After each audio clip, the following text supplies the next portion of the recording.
সবাইকে স্বাগতম জানিয়ে নতুন করে একটি ভিডিও নিয়ে এসেছি। ভিন্ন ধর্মী একটা ভিডিও হতে যাচ্ছে আজকে কিন্তু আমরা সম্পূর্ণ ভিডিওটি দেখাবো কিভাবে আপনারা জাম্বো কন্ডোম বা সিলিকন কন্ডোমগুলো ওয়াশ করতে পারবেন, রিউজেবল প্রোডাক্টগুলো ওয়াশ করে পুনরায় ব্যবহার করতে পারবেন।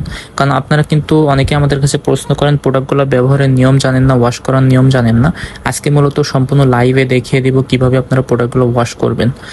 প্রথমত আপনারা কিন্তু কন্ডোমটিকে সুন্দর পরিষ্কার পানি দিয়ে ধুয়ে নিতে পারবেন। সেক্ষেত্রে আপনি ট্যাবের পানি বা পরিষ্কার বালতিতে যে বা কোনো একটা টবের ভিতরে পানি নিয়ে তার ভিতরে আপনি ইউজ করতে পারবেন। আপনি শ্যাম্পু ইউজ করতে পারবেন, যত সম্ভব কম ক্ষার জাতীয় সাবান ইউজ করতে পারেন এবং শ্যাম্পুর পানি কিন্তু আপনি ইউজ করতে পারবেন। সেই ক্ষেত্রে শ্যাম্পুটা ইউজ করাই ভালো। আমি আপনাদেরকে আজকে দেখিয়ে দিচ্ছি কিভাবে আপনারা ওয়াশ করবেন। আপনি ব্যবহার করার সময় অবশ্যই জাম্বো কন্ডোম বা সিলিকন কন্ডোমগুলো আপনি এটার সাথে ওয়াটার সলিউবল যে জেলগুলো আছে জেলগুলো ব্যবহার করতে পারেন। জেল ব্যবহার করলে কন্ডোমের স্থায়িত্ব কাল কিন্তু বেড়ে যায় আর আপনাদের যে সহবাসের সময়টা অনেক বেশি রোমাঞ্চকর হয়ে থাকে।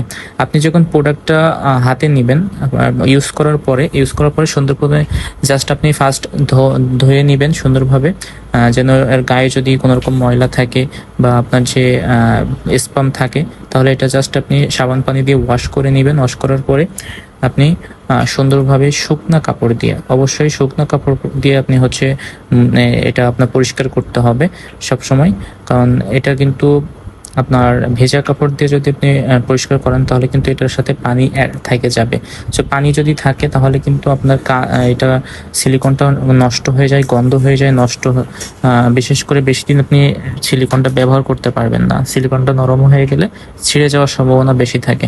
অবশ্যই আপনি কন্ডোমটি হাতে নিয়ে এভাবে ফোল্ডিং করে সুন্দরভাবে সম্পূর্ণ আপনি ভাঁজ করে কিন্তু ভিতরে কিন্তু এভাবে ওয়াশ করে নিতে হবে।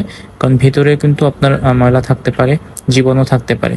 সো অবশ্যই ভিতরে বাইরে দুই জায়গায় আপনি ব্যবহার করতে পারেন। আর পানিটা যদি হালকা কুসুম গরম পানি হয় তাহলে কিন্তু এটা আপনার ওয়াশটা একটু ভালো হয়। আমরা দেখানোর জন্য ঠান্ডা পানি ইউজ করতেছি। আপনারা হালকা কুসুম গরম পানিতে কিন্তু এটা যদি ওয়াশ করেন তাহলে জীবাণু যদি থাকে কোনো রকম সেটাও কিন্তু আপনার একেবারে সাফ হয়ে যাবে। সো অবশ্যই আপনি এটা এইভাবে ওয়াশ করে নেবেন। আর একটা কন্ডোম অবশ্যই আপনারা একজন ইউজ করবেন। এটা একটা কন্ডোম 2-3 জন মিলে ইউজ করলে কিন্তু এটাতে আপনার রোগ জীবাণু বেশি হয় বা আপনার এসটিডি এর যে প্রবলেমগুলো আছে, সেক্সুয়াল ট্রান্সমিটেড ডিজিজ, এটা কিন্তু হয়ে যেতে পারে। সো অবশ্যই আপনারা খেয়াল রাখবেন একটা প্রোডাক্ট একজন ইউজ করার জন্য। সো দেখতে পাচ্ছেন খুবই উন্নত মানের এই সিলিকন কন্ডোমগুলো কিন্তু এইভাবে যদি আপনি ওয়াশ করে ব্যবহার করেন তাহলে দীর্ঘদিন আপনি ইউজ করতে পারবেন। ঠিক আছে। আর এটা কিন্তু আমি আপনাদেরকে আগেও বলেছি এটা কিন্তু ভেজা অবস্থায় যদি রেখে দেন সিলিকনটা নষ্ট হয়ে যায়। আপনি এটা কিন্তু এইভাবে ভেজানোর পরে রোদে শুকাবেন না, রোদে শুকালেও নষ্ট হয়ে যায় বা আগুনের পাশে দিলেও নষ্ট হয়ে যায়। সেই ক্ষেত্রে আপনি সুন্দরভাবে ওয়াশ করার পরে শুকনা কাপড় যেগুলো রয়েছে, টাওয়াল বলেন বা টিস্যু বলেন, শুকনা কাপড় দিয়ে সুন্দরভাবে এইভাবে মুছবেন। এটা সুন্দরভাবে পরিষ্কার করার পরে পানিটাও পরিষ্কার করার পরে আপনি আরেকটা সুন্দর কাপড় দিয়ে আপনি এইভাবে জাস্ট সুন্দরভাবে মুড়িয়ে আপনি একটা বক্সের মধ্যে যদি রেখে দেন তাহলে এটা কিন্তু নষ্ট হবে না। আপনি 2 থেকে 3 বছর প্লাস কিন্তু এটা ইউজ করতে পারবেন। কারণ অনেকে আছেন আপনারা এটা ইউজ করতে পারেন না, ইউজের নিয়ম জানেন না।